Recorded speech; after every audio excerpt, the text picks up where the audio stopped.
Ecuador, martes 24 de febrero de 2026.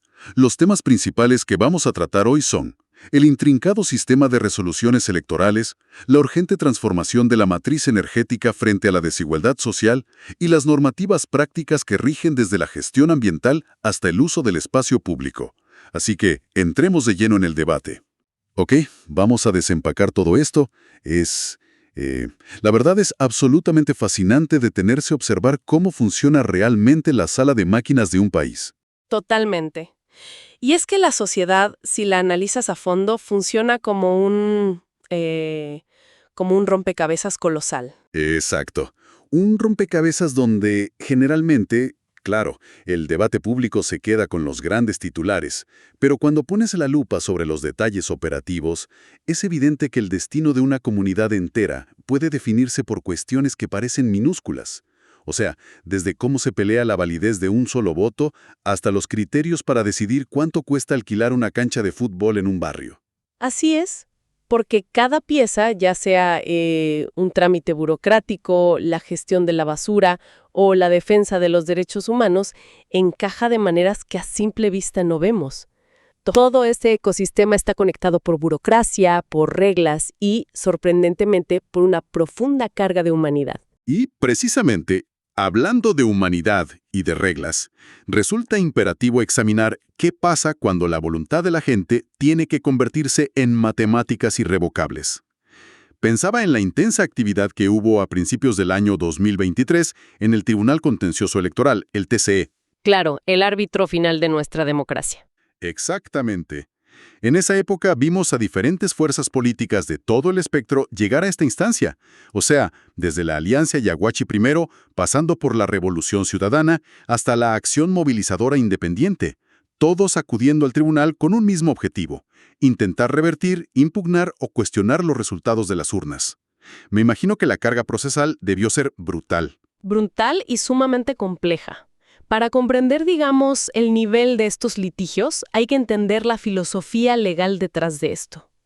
Cuando un partido llega pidiendo que se anule una elección o exigiendo que se abran los paquetes electorales, se choca contra un muro legal.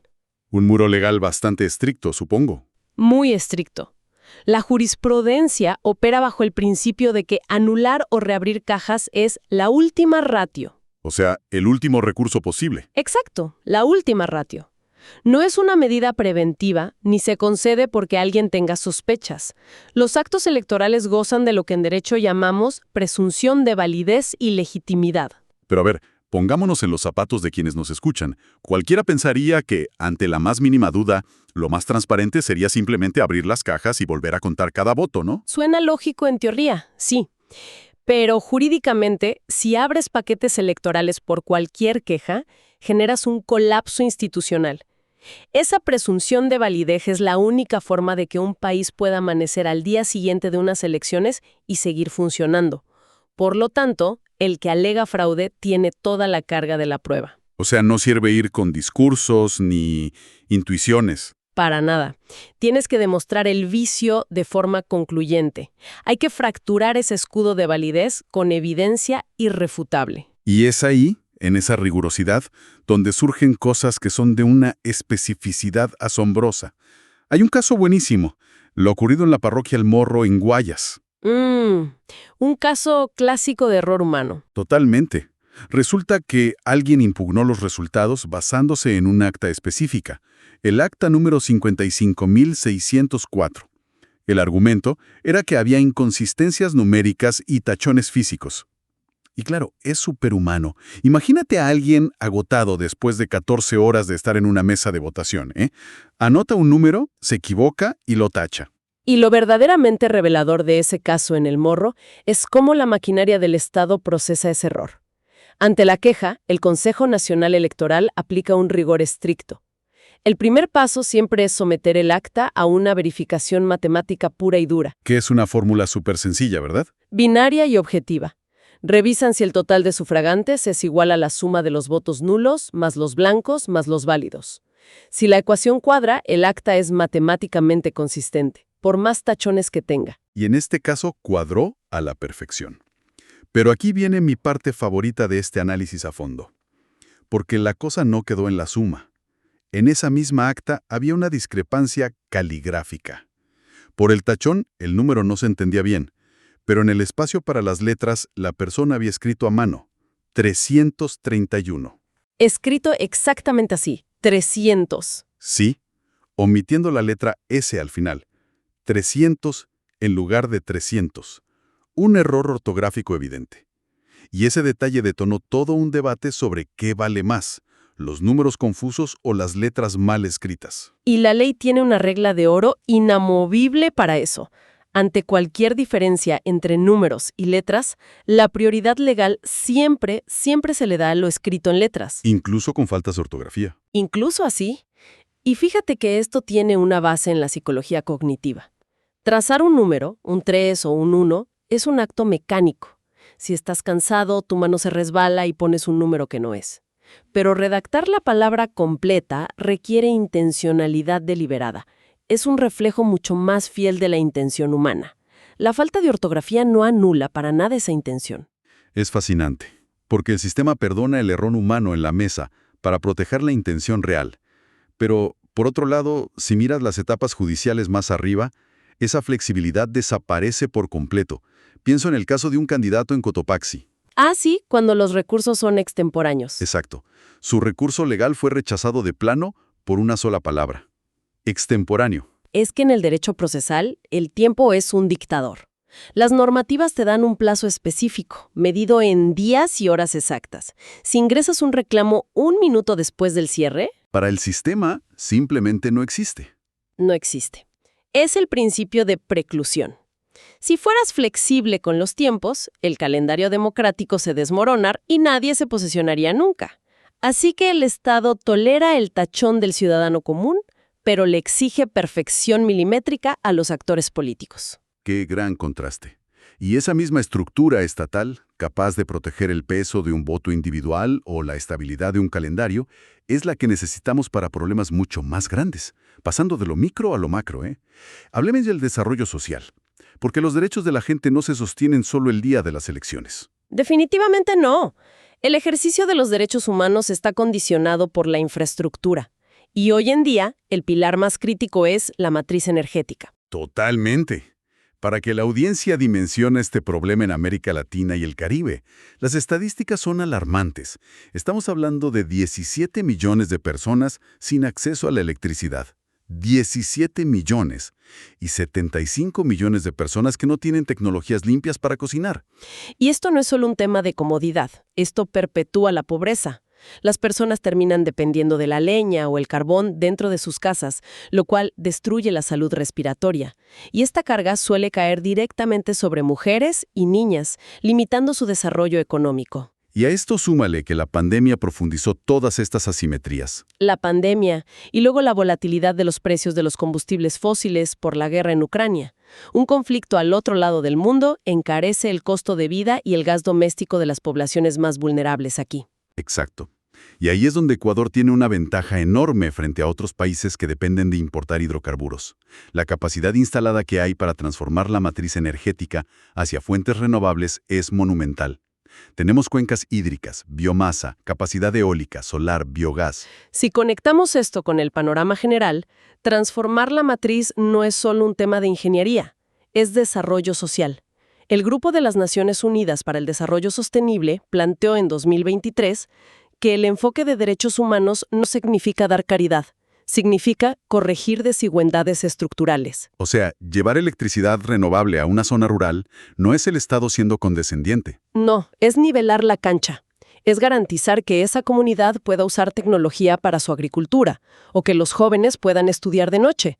Estás repartiendo poder. Y esa integralidad es la única forma de solucionar crisis reales. A veces pensamos que la delincuencia se arregla solo poniendo más policías en las calles. Pero el desarrollo social exige mucho más. Requiere, por ejemplo, legalizar las tierras de los campesinos para que no vivan en la marginalidad financiera. Requiere tecnificar el agro, crear sistemas de prevención del consumo de drogas en las escuelas y centros de rehabilitación reales. Y hay algo más que a veces olvidamos, y es el fomento a los emprendimientos culturales para adolescentes. Ese punto es clave. Invertir en cultura no es un gasto de lujo. Fomentar el arte en la juventud es una inversión directa en seguridad económica.